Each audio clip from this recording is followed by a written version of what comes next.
Today's artists are often knighted for their services to the entertainment industry. Elton John was made a knight, Judi Dench is Dame Judi for her services. But when it comes to the life of William Shakespeare, why was he, arguably England's most famous playwright, not given a knighthood?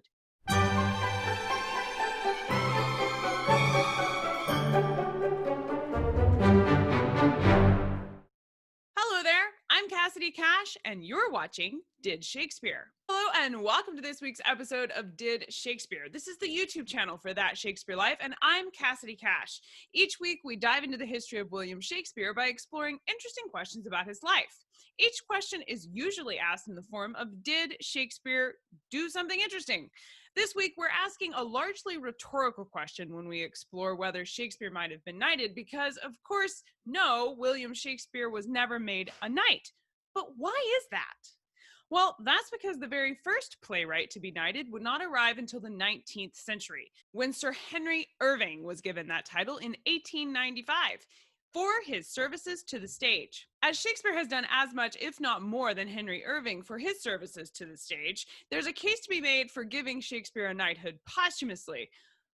I would support such a movement, and I know you're probably not surprised by that. But what may surprise you, though, is the history of knights and knighthood from William Shakespeare's lifetime.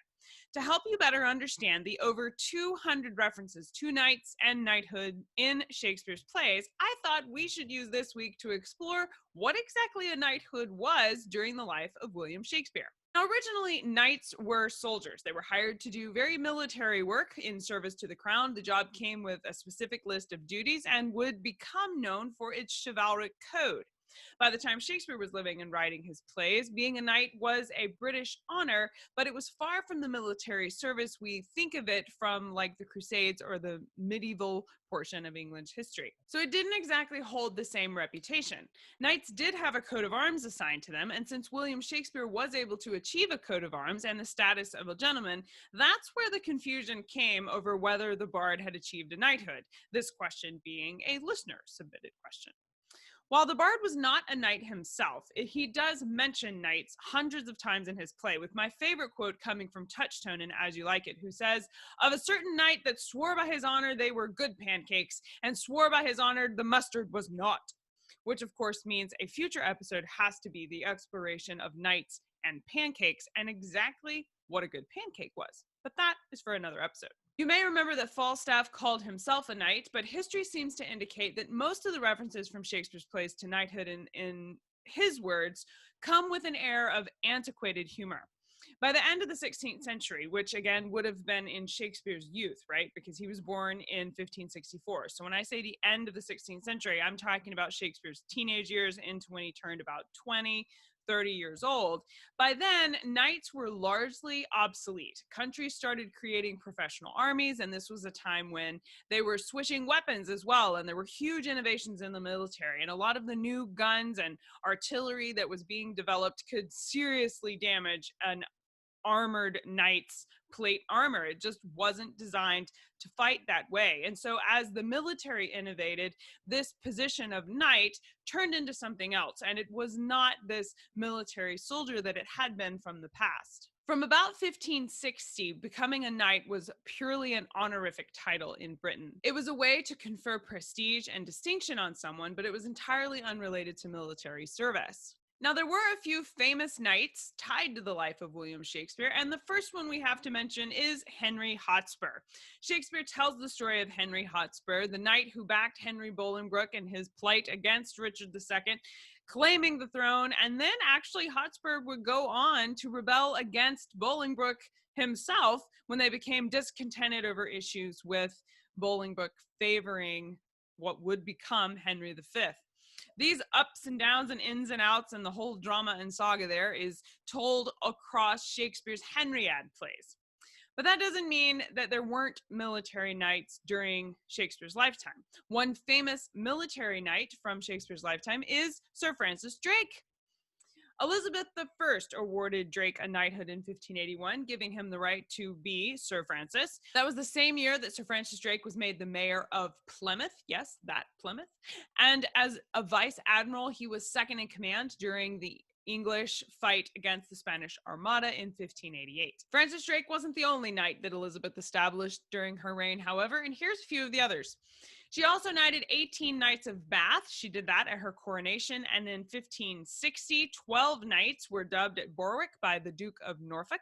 And there were a lot of other miscellaneous knights that were made knights during her various progresses during her reign as Elizabeth I.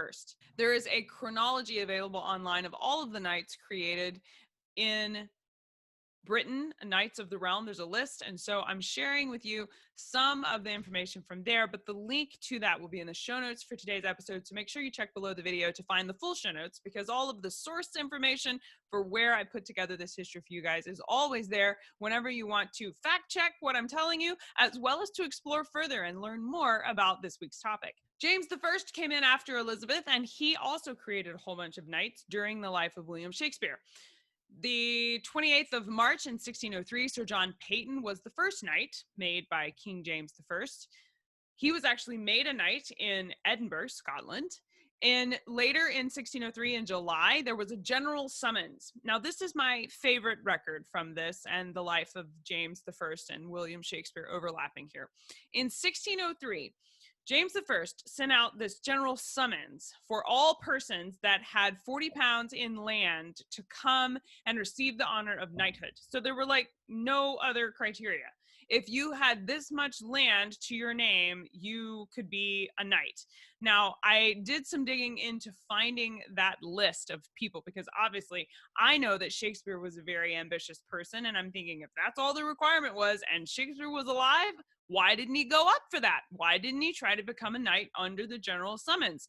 Well, it turns out that the general summons was only for this one lord in this one section of England. And best I can tell, and fact check this definitely, and I'll link you to my sources below, but best I can tell, it was for an area of England called Cinque-Port. Now that's French, which seemed odd to me for an English nation who wasn't so friendly with France, but it referred to 5 ports off of the coast of England over near Sussex, and definitely not over in Warwickshire. So basically, Shakespeare was past the cutoff, right? It was geographically specific, and he didn't live in the right place. I think, if I've read this correctly, it included Hastings, New Romney, Hythe, Dover, and Sandwich, none of which are anywhere near Shakespeare lived or that he could claim. So Shakespeare lost his opportunity to become a knight on a technicality, and I wasn't able to find in time for this episode whether or not this blanket summons for come be a knight, there was a weirdness about James I, or if lots of kings and queens of England would just do this periodically, where they would just send out a summons. Anybody worth this much can now become a knight. I don't know.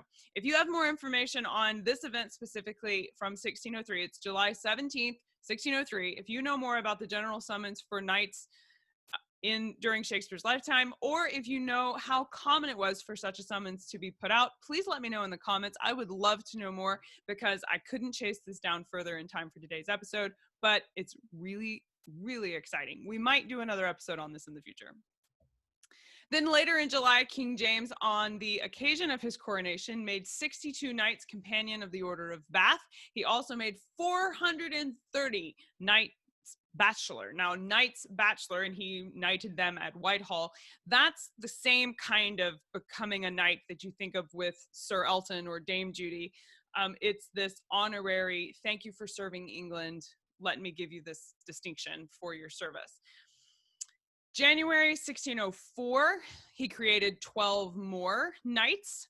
And then in June of 1610, James I created 26 further knights, and he did that to honor Prince Henry's establishment as the Prince of Wales at Whitehall. There are others during the life and reign of King James I of England, but I didn't include those for today's episode because we like to confine things to the life of William Shakespeare. And those are all of the knights that were created during Shakespeare's life. So knights were there, they were in service, they were being created when Shakespeare was alive, but they were largely the same kind of knights that we have today. They were put in a position of prestige and honor to thank them for the service. It was, in that sense, something that had to be earned through good work that you did in service to the country, but it wasn't this military thing. So it's not the same term as what you would think of with the Knights Templar, or if you think about the Crusades, it's not those same kind of things. It had become something else by the time Shakespeare was writing about them.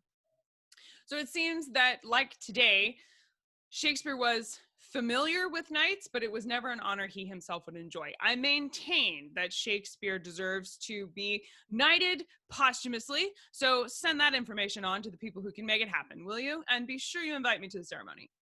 That's it for this week. I'm Cassidy Cash, and I hope you learned something new about the Bard. Don't forget to hit like and subscribe. Every like and subscribe that we get helps reach more people with more Shakespeare history. And as you know from hanging out here at That Shakespeare Life, we love our friends. So hit like and subscribe to the channel, become our friend, and I'll see you next week. Bye-bye.